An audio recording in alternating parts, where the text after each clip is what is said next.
Hello and welcome to the first. We're trying something different here. So this can be the first, what we're calling Podcast 572 mini games. So what we're going to do here, rather than the regular podcasts that we have every 2 weeks, is we're going to have smaller, like shorter bite-sized segments. Some of these are going to be top 5 lists. We're going to go through and pick a specific thing and go through a top 5 list of it for each of us.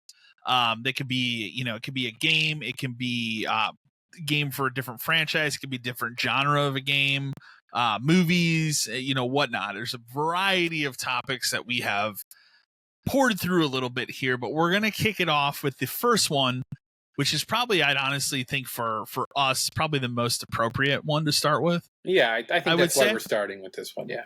Agreed. We're going to do top 5 Super Nintendo games. Now the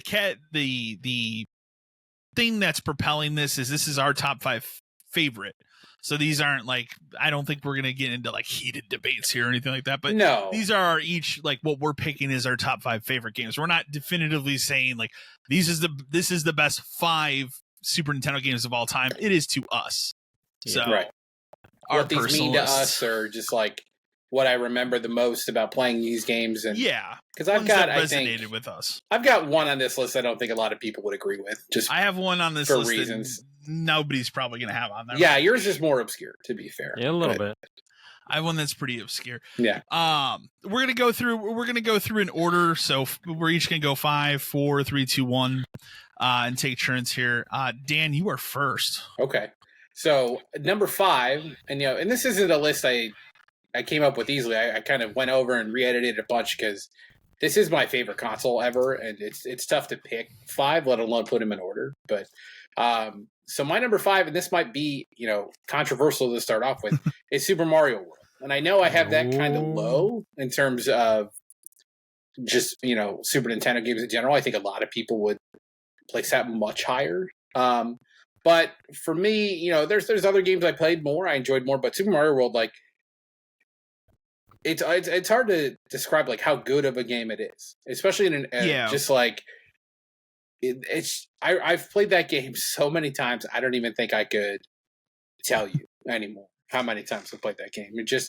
I remember as a kid it was a game I came with my system because we got the bundle from Sam's Club was like that, and then you could send away to get Super Mario All-Stars. So I actually had both of those games with mine right away, which is cool. But World, just like, it's the kind of game it's infinitely replayable. You play for hours, like finding all the little secrets, like discovering the Star Road and then discovering that like there's more to the Star Road. Like that game just had layers and layers of stuff to it, and it had a lot of layers. But also, I think if you look back on it for that era, like NES through Super Nintendo, that was the best feeling Mario platformer game by far, and it was a good example of what the system could do in terms. It had Mode 7 stuff with the boss fights. It had levels that were puzzles. I mean, Mario, if you go back to Mario Bros and stuff, they have puzzle type levels too. But it felt like more like with like Bowser's Castle, where you're going, picking the right doors, or even like levels with keys, and you have to somehow get a key to the end of the level to unlock a thing, so you can turn on switches to do more stuff. Like, Mario World, fantastic game. There's really nothing more else I could say about Mario World that needs to be said. Or hasn't already been said. Yeah, a million times by everyone. So. But yes, that's number 5 for me.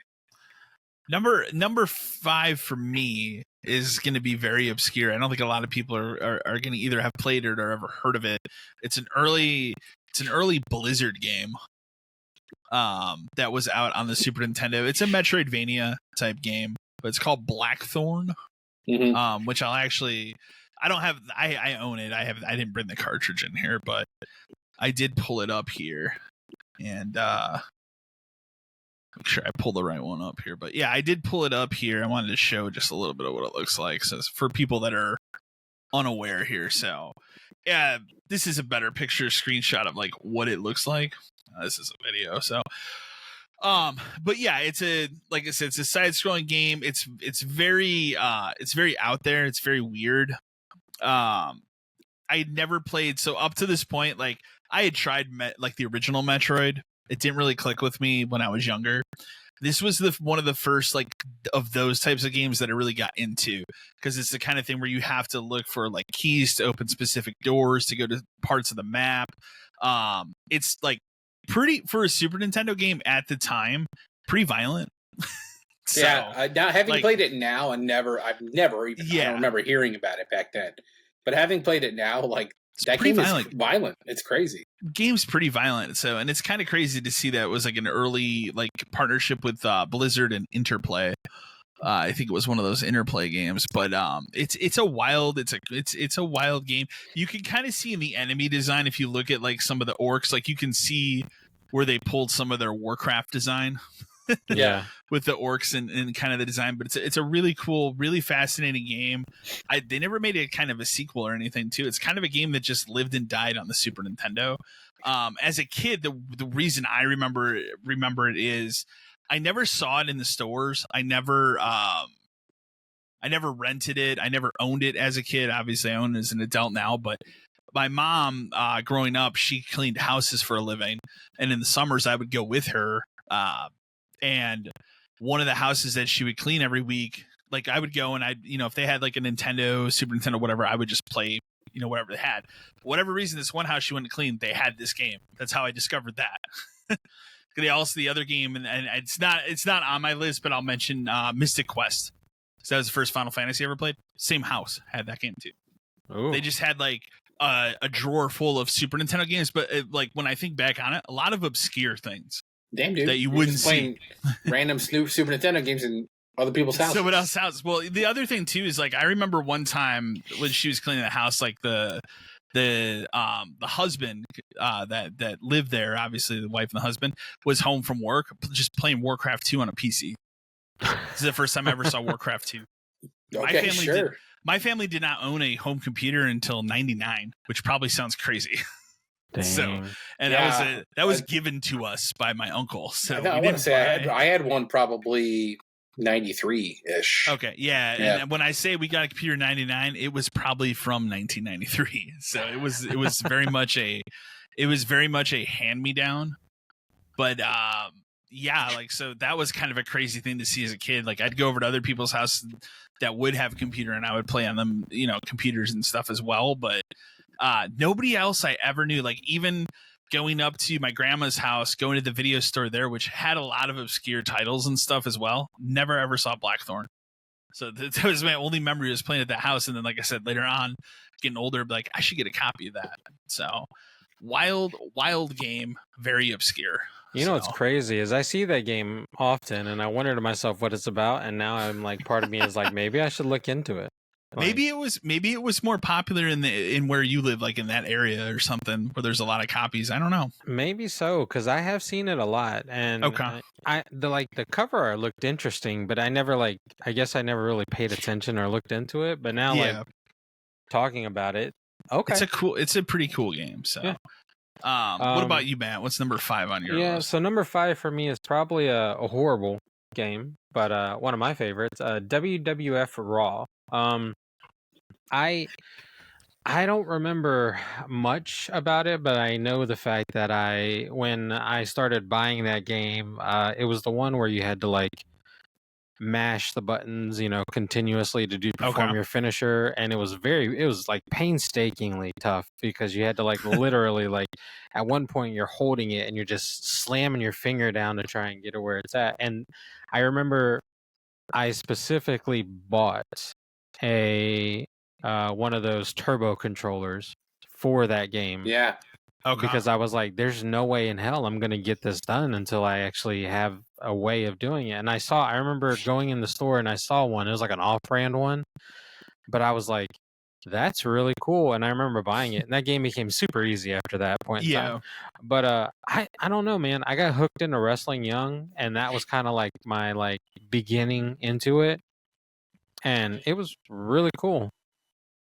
So personally, like, it's just it's a game that's just kind of stuck with me. And then like from there I started playing like the other WWF games, but I know it was a bad game. It's not the greatest game in the world, but it was fun to me, so that's why it's made the list. All right. Number 4 for me. This is the one that I don't think a lot of people would put on this list. Although I think most people would agree it's a good game. My number 4 is Secret of Evermore. And I think a lot of people would lean more towards like Mana because whenever you hear about people talk about like the Secret of games from then, but Evermore got to me just because of like the setting of the game, where it changes as you play through. It starts in like a jungle setting, and then it's like an Egyptian setting, and then it's like a Victorian, and there's like a robot. Like the way the game plays the same, but changes some. Like it tells a very interesting story. Like it's kind of cliche where he gets sucked into this like VR machine, but it's in like this old crazy mansion, but like you run into other people who've also been sucked in the machine and have just kind of adapted their lives into living in this world. But then it turns out they've been replaced by like duplicates of themselves from, the eventual final boss of the game, which is like the butler of the house. It's pretty crazy. But I just remember being completely, I don't know, just like absorbed by that game and like how it plays and upgrading weapons and finding ingredients and crafting spells. And, I played Mana afterwards, and while I liked that game, it didn't feel the same to me as Evermore. Yeah, it's definitely it's unique. Yeah, and it's like the enemy types are cool. Like you fight a giant like bug or like a snake, or there's parts where you have to go through the sewers and come out through this like Victorian chessboard, and you end up and it's like a duplicate mansion, and it's just like it's such a strange game. Yeah, but very, very cool. I love that game a lot. That's one of those games I wish would. I don't know if I'd ever like. Yeah, they would never get remade, right? But the way they did these like Secret of Mana things for like PlayStation, God, it would kill like, for Evermore. It'd be cool. It'd be so cool. That game for me, I never played it back in like when it came out, but when like for whatever reason in like 2000, I'd say 2001 ish. I got into briefly at the time getting retro stuff, and that was one of the games that I had picked up was Secret Evermore. That was the first time I had played it. Love that game. It was in that era, so. Back into this, I've seen this game everywhere. Secret of Evermore? You see it a lot. Like you do see it a lot, to be fair. I think it was very popular because it's a Square game. Yeah. It was on Super Nintendo. And they were riding high off of like Final Fantasy 2 and stuff, and I think they tried something different with the franchise they had, and it didn't take off. And it's just been like it's like the forgotten child of the Secret series. Interesting. Well, I mean, again, if I come across it, I might have to grab it. It's a great game. I love it to death. I think I'm trying to remember. I think back in 2001 when I bought it from GameStop. That's the funny thing. When they still there was a brief time they still had some Super Nintendo stuff very cheap. I think I paid like $15 for it. That game was never expensive. I even think today it's not bad. It's not as bad. It's today. Like $35. Yeah, I was gonna say 40. Around there. For me, number 4, pretty obviously very popular game. Shouldn't really become a surprise. Zelda: Link to the Past. So that game obviously I think resonated with a lot of people at the time. I will say as a kid, I did play the original Zelda on NES. I never played Zelda 2 as a kid. That game just for whatever reason missed me. So I didn't realize until I was much older that there was a Zelda 2 on the NES. I for a long time thought Link to the Past was the second one. So that was my experience of like, okay, here's the next Zelda game. But that game, everything about it, the music, the map, all that stuff, even when they did, was it in 2014? Has it been 10 years since Link Between Worlds now? Oh God. Yeah. We were still working at GameStop. So it's gotta be the gold 3DS XL. Yeah. So yeah, like that, and that's a great sequel to that game too. But, that is a very great Zelda game that in that era, like it just, perfect game to go back and play too, even now. It's just it's an awesome game. It'd be kind of thing like it'd be kind of thing like down the road if I ever have kids or something. I think that's a great introductory place for Zelda. Is that one?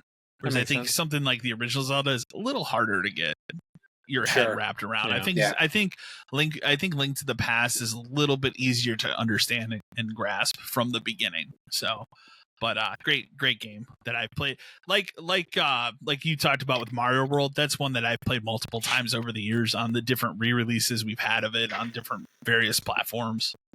So, okay. What about you, Matt? Number 4 for me, Final Fight 2. I remember renting this from my local video store, and the only reason I got it because the cover looked cool, and just getting into it, I was like, "Oh, okay, this is really cool." And then it kind of branched out. I think I remember renting Mighty Final Fight when I ran into that, Okay. and I think there was one Pit Fighter that I rented, and realized that's a horrible game. Nobody should play that game. But I rented it because I thought, oh, okay, well, fights in this word, maybe it'd be kind of cool, kind of like that. And I was wrong. But Final Fight 2 stood out really to me just because, I don't know, man. I really enjoy the character. I guess the way that each character felt different. Yeah. Playing through it. So I mean, and I played games by myself a lot, so I didn't really have anybody in my neighborhood to play with either. So this was just kind of one of those things where I was like, well, I'll just do it by myself and kind of run it. But I enjoy it. It's one of the games I actually don't. I love that franchise. Like beat 'em ups, I think had kind of a golden era in the Super Nintendo, Sega days. They're for sure. They're not around as much anymore, but I played tons of Final Fight 2, 3, and we were talking about a little bit before, but Maximum Carnage, Separation Anxiety, that was just that era. The Batman Returns game was one of those types of beat 'em ups. That was a good one too. I feel like that kind of thing could make a comeback and be solid, depending on which brand you kind of stick to. They have done that. They have here and there. There's Streets of Rage 4. Yeah, and that was pretty good. That was a solid one. I guess technically speaking, that Scott Pilgrim game is one of those. That Turtles, was pretty good. Yeah. Turtles. The Power Rangers game that comes out soon. Yeah. Oh yeah, that but one looks really I just good. really think that Super Nintendo era and Genesis era really captured beat 'em ups. And it took a long time for them to come back and be relevant now. Knights of the Round. Yes. That was another one. Yeah. That's a good one. Golden Axe. Sure. Golden Axe. Yeah. Oh god, yeah. All right, so number 3 for me, and we can probably talk about this one together, Kyle. We can talk about this one together because it's number 3 for both of us. Yeah. Is Chrono Trigger. Mm-hmm. I mean, still to this day, one of the best RPGs that's ever been made for anything. I agree. And I think a lot of that game, the reason why, is the scope of that game is insane. It is. Dozens of endings, and you play it a second time, and it's not the same as the first time you played it. Mm-hmm. And it feels, just everything about that game is incredible. So my experience with it's a little bit different because the first time I had played a little bit of it on the Super Nintendo because it was in that drawer of games. Sure. At that one house. I never owned it at that point. But my first real deep dive on that was in that PS1 version of Final Fantasy collection. So that was my first real I played a ton of it there, obviously beating it there. And then when they put out that great, which I think still is probably the definitive way to play it, the DS version. Mm-hmm. Because they have, I will say the Steam PC port now is a good way to play it. It was not when it launched. No. They've done a lot of work to it. That game, I don't know if you know, that version actually does have the modern, all those other RPGs of that era that have released modern versions where you can speed things up and slow things down. Yeah, that was the key to them releasing all that stuff was they added all that stuff. That did not, but I'll say that game did not launch with any of that stuff on Steam. That was added much later. So it is now a good way to play it, but if you can, the DS version is probably the definitive way to play it today. I don't remember. Does the DS version have the cutscenes from the PS1 version? It does. Okay. Yeah, it does. That I remember because they play on both screens. The first time I ever played it for Super Nintendo is I had one of my best friends in grade school. Right, we would trade games, but we would, not for keeps. We'd be I want to play this. You want to play this? Let's trade him. So I remember I traded him Secret of Evermore for his Chrono Trigger, and that was the first way I ever played that game. Okay. I just remember being blown away by everything that game had to offer. Yeah. And, playing through that multiple times just before I had to give it back to him. And then eventually getting the PS1 version and being blown away that version had cutscenes in it. And, it was slightly different. And it's just, I don't know. It's hard to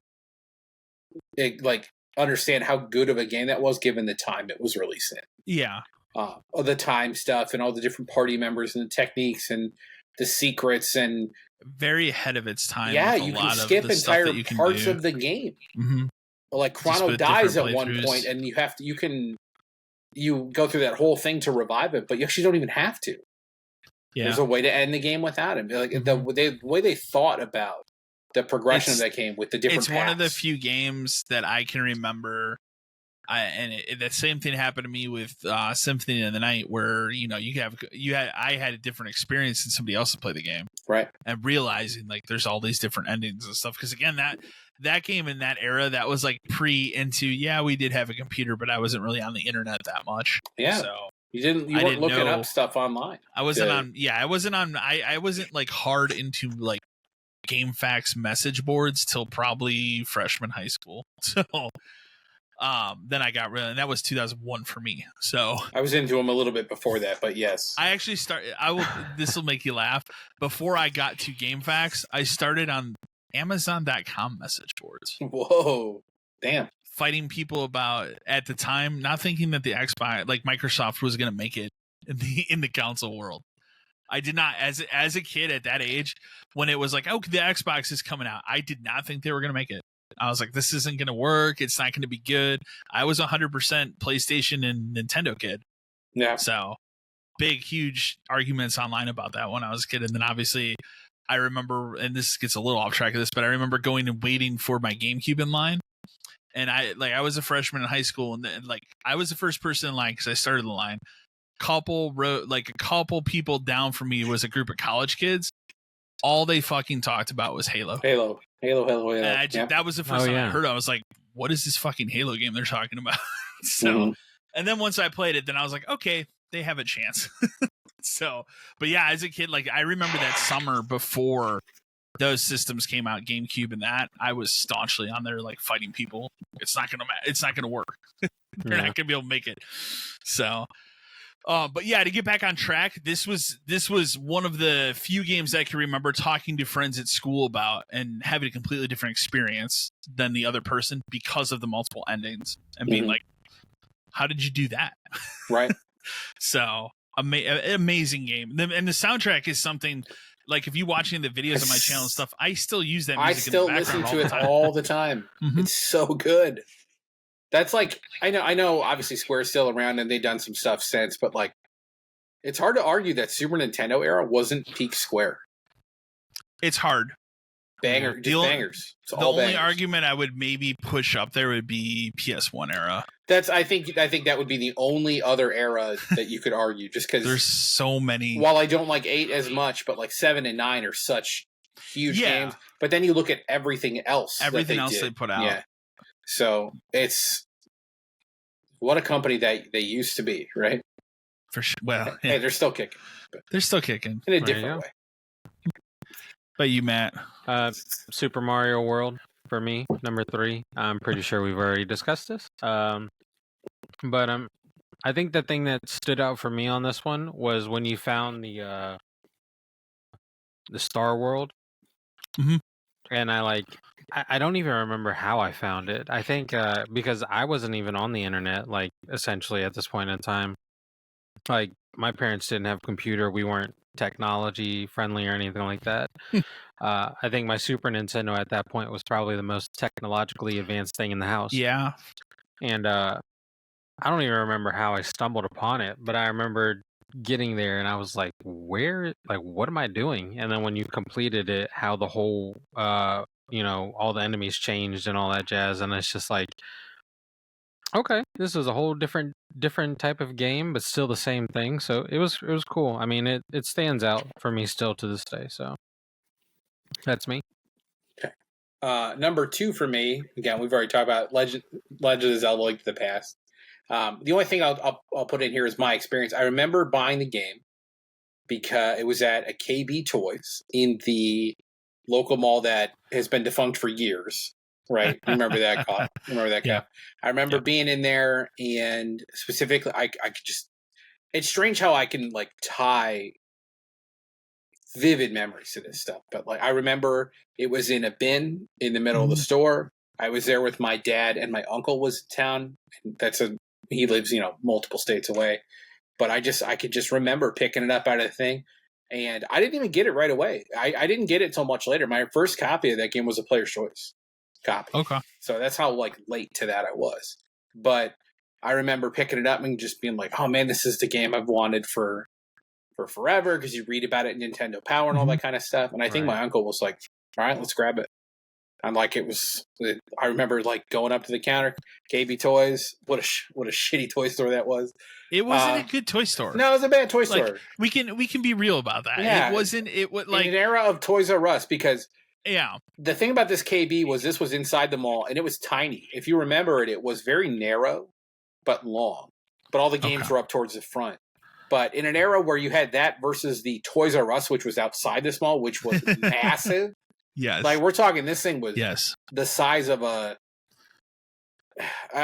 head is probably inflating it, but I want to say it was the size of a Target for just Toys R Us. I want to say that the Toys R Us that you're talking about, that was a different town. Toys R Us is a different town than the town that we lived in, or I lived in, you live in now. Mm-hmm. It was bigger than the one that we had in our town. Yes. Yeah. A huge Toys R Us. But yeah, I just remember we probably were at the mall doing something else. I would imagine if my uncle was there and my aunt and my mom were doing something too. But I just remember going in there and me picking it out, and my dad and my uncle talking about it. My uncle was like, "Yeah, let's grab it," and going home and playing that. And those were the days where you'd get a new game, especially Super Nintendo or even 64. You'd get a new game, you'd go home, rip it open, pop it in, and that's all you did for the next 8 hours. Yeah, and that game, I just remember being.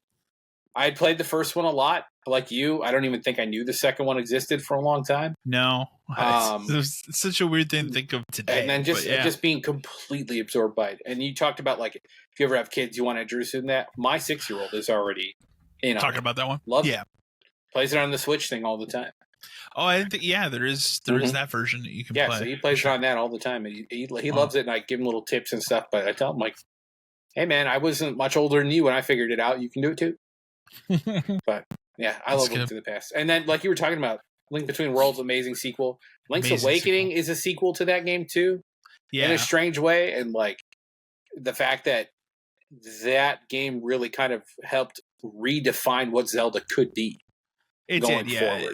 Before we get to the 3D era. Well, now that you think about what 2 was compared to 1, Zelda didn't really. I don't know if they knew what that was going to be. But Link to the Past really set it up for here's what it's going to be like going forward. It's a series that's interesting that between the different eras, it has done a good job of reinventing itself. Yes. The way it is, if you think about the original, even 2 is a weird game compared to the first one. But that's why I think this one is so important, because it really kind of course corrected it into what most of the games afterward you can feel kind of are going for. Even Ocarina turning 3D is kind of based off of what Link to the Past is, different temples and all this kind of stuff. Yeah. 1 had dungeons and things like that, but they didn't have. I don't ever really feel like they felt like they were themed a certain way, or that it played into an overall story the way Link to the Past created. No, for sure. Yeah, but that now you say it's an interesting way to look at that series, because it is different each era. Even think of the Switch era with Breath of the Wild, right? And Tears of the Kingdom is a direct sequel to it, but it's a direct sequel that just somehow adds more. By having that underground world, I have to go back and finish it. I put 50 hours into it, but I did the same thing with. Think about Link to the Past. So. That's 2 different worlds. Yeah, you get you get halfway through that game, you beat the first part, and you're like, "Oh man, I did it!" And then you realize there's an entire dark world. Well, that's the same thing that happened to me. Like I said, as a kid with Symphony of the Night, getting that game, beating it, or thinking I beat it, and then going and talking to a friend at school about it. And he's like, "Well, did you do the inverted cast?" I'm like, "I don't know what that is." Yeah. Then having to be explained how, because again, that was for me, that would have been pre-internet, so that was well, how do you do that? And figuring out how you go and do that, and then it's there's a whole nother half of this game. So, yeah, that's crazy. For me, number 2, we've all talked about it. I think it's the only game that's on all of our lists, which is Super Mario World. For me, Super Mario World, and I won't go into the full story because I think I've talked about it, how I got a Super Nintendo and stuff, but I did not know like that there was really a Super. I think maybe I'd seen a Super Nintendo, but we did not get a Super Nintendo at launch. I had one pretty close after, which I don't have to explain that story. But the first time I saw Super Mario World was going to my parents went to like some sort of like adult party or something for his work. And it was the kind of thing where like all the kids went into, a basement area and played video games, well, the parents hung out, did whatever. And that was my first experience Super Mario World. I didn't know it existed.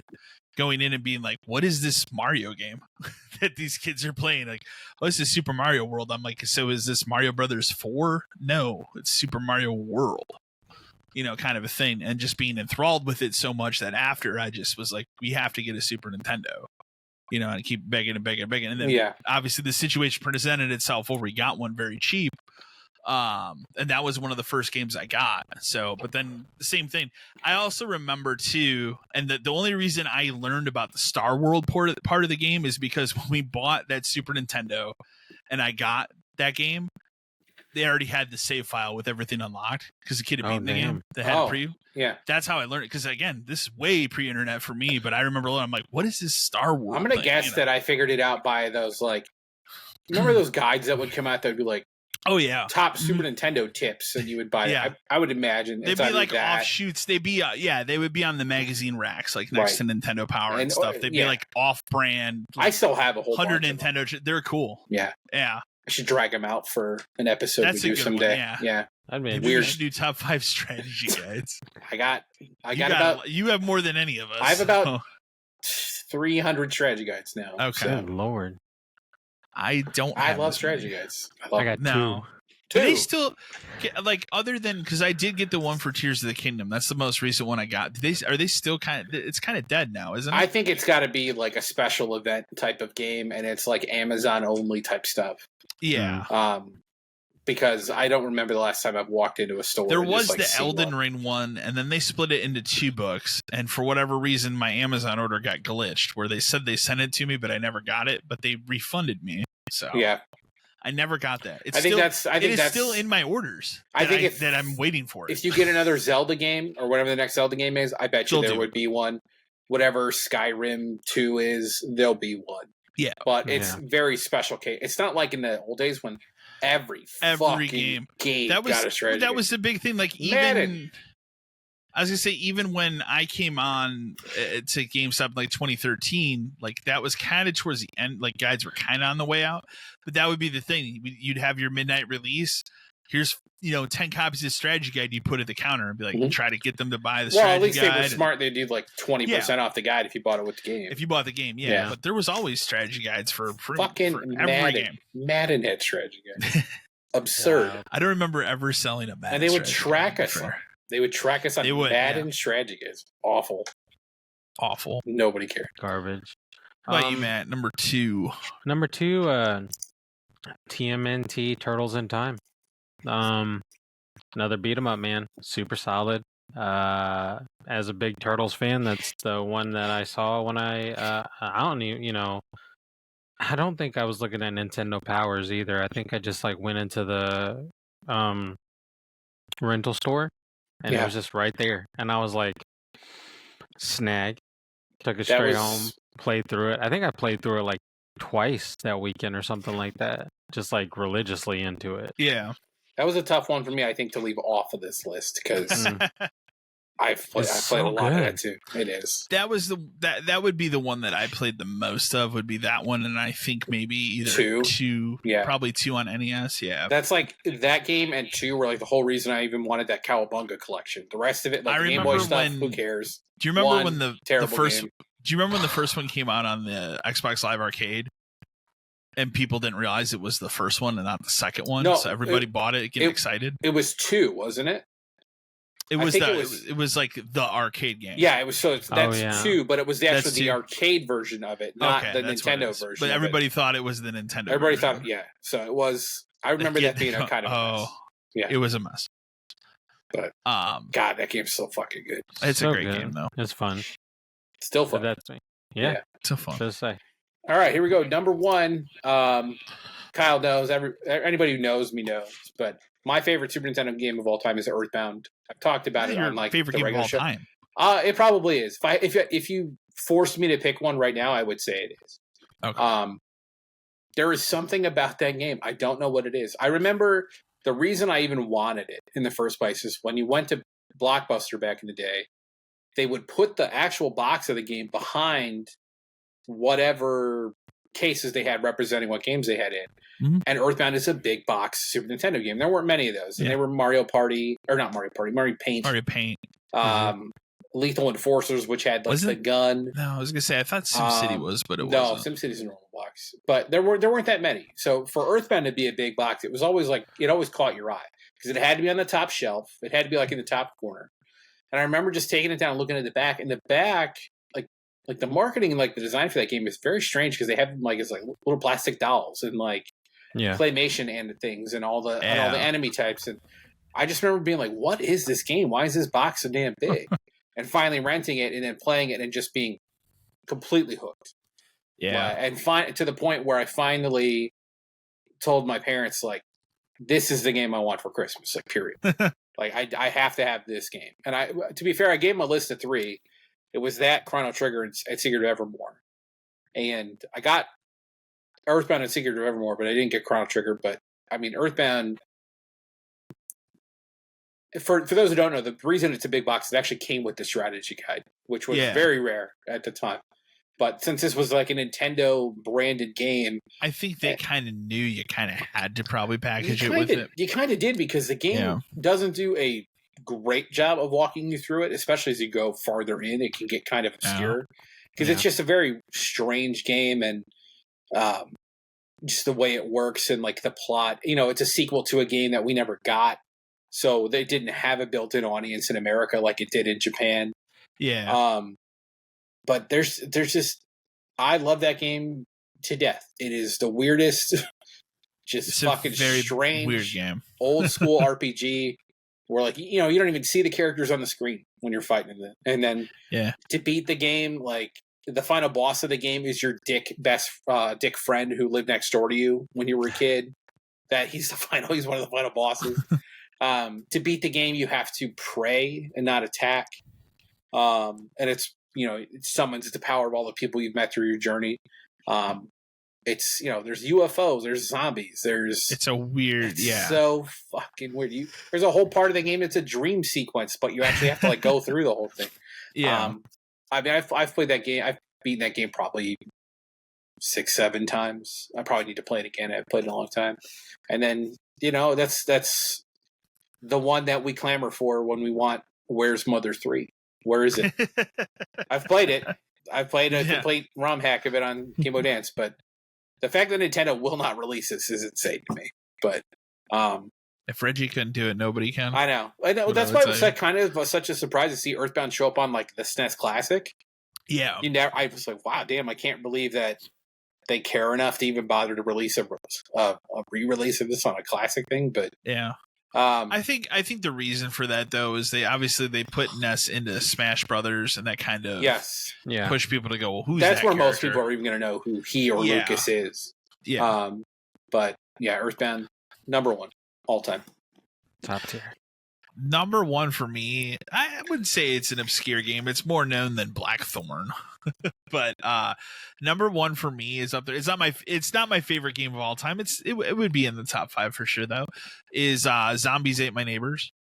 I discovered this game after the 64 was out. Not very long after, but I had gone to Walmart with my grandma and they had this game in a big bargain bin, like the big bargain bins you could dig through for different various games because they're trying to get rid of Super Nintendo games because the 64 is out. I remember we got it for $7.50. Super Nintendo. I'm talking wrapped, sealed Super Nintendo game. I remember real quick. That's how I got Tecmo Super Bowl for Super Nintendo from Venture. Was in just a bin in the middle of the thing, and they had those like price scanner things. And I walked up and scanned it, and it said like $7. So I went to my dad. I was like, "This is $7." And he's like, "All right, fine, whatever." Yeah, but But yeah, I remember, and I want to say we ended up. I don't remember. We got something else too because of how cheap it was. I don't remember what the other game was because this was the one I gravitated towards. He got back, and I want to say I had a 64 at the time too because I didn't get a 64 at launch, but pretty close after. But I was still playing Super Nintendo stuff at the time as well. And this was the one that kind of hooked me past the 64 era for a little bit. It's a tremendous game. Like the music, like everything about the music is amazing. It is a LucasArts game, which is kind of crazy to think about now. Yeah. You can see, I mean, obviously you see behind me, I have the limited run collector's edition, which was the nightmare wait to get that thing. Yeah, I've got mine's I do up have there my too. copy. Yeah. I do have my copy of the game as well, for the Super Nintendo. Not my original copy, but years later I was able to get a box copy of it. So it's such a fantastic like arcade. It's a great 2-player game as well. That's the other good part about it. And the thing now that at least, I mean, the good thing about this is, say, outside of Blackthorn, at least on my list, I think pretty much everything on all of our lists, most of these are pretty easy to play today somewhere. There's a good version of this too because because of the thing behind me, that was that and the Ghoul Patrol sequel. They have that combo pack you can buy now digitally. It's on everything. Yeah, I got it for PlayStation digitally for I want to say like $3 because it was on sale. Yeah, they fire sell that thing all the time, and that's the thing. Like, I'll never open that collection just because I have it digitally. No reason so to. there's no reason for me to. But what an amazing game! Like the music is classic and memorable. The levels are fun and uniquely designed. And it really fed into that was kind of the time that I was really like reading Goosebumps and getting more into horror stuff as a kid. That makes sense. So that's a perfect game for that. Yeah, that would definitely jump out at you. When you're kind of into that shit and it's like, okay, what is this Zombies at My Neighbor's game? So fantastic game. But that's number one for me, Super Nintendo. So number one for me is Super Mario RPG. See, a hard one for I think me and probably you to hold off of the list. Yeah, for sure. Yeah. So I think the only reason I gravitated towards it is because, playing Mario 1, Mario 2, Mario 3, Super Mario World, and then like seeing Super Mario RPG. And again, I'm not an RPG kid. We've talked about this plenty of times, and I'm trying my hardest to get back into it or like to get into it because there's like so much in some of those worlds that's just really cool to get into. But it takes a while to kind of catch something. But yeah, knowing that Super Mario was an RPG form already like struck me, and I was like, interesting. So I remember renting it, and I remember like diligently playing it, and I don't think I beat it when I first rented it. So like I ended up buying it because I was like, this was just a lot of fun. I want to go ahead and just get into it. But if I go back and rent it, I'm just going to keep wasting money. So I was like, let's just go on and buy it. And I love Mallow as a character and like Gino because it's like it's so sad they never did anything with them ever again, other than like never came back out. Weird costumes in Smash Brothers. Yeah, it's so strange. Those guys are tailor made to be characters in that game. And they're so fun. Weird. Like, they're just fun characters overall. So, I mean, like, I was, of course, with the remake or the whatever it came out, I was, like, super excited for it. And I definitely have it. And I already played through it when it first popped off. But it's just, like, it was one of those random games that, now it's, like, they're never going to do another one of those. But it's completely morphed into Paper Mario, and yeah, exactly. Paper Mario is a franchise that is so hit or miss. You never know what you're going to get. And like I would say, originally when it came out, I thought, well, maybe this will test the waters for if they do decide, well, we will make a Super Mario RPG too. But the reason that I think they probably won't is because when you look at the Switch stuff, like most of those Switch games never go below $40. This is one I consistently see 30 and under. I think part of that is because it's weird. Isn't it technically a third-party game? I'd have to look. I believe so. I think it might technically be.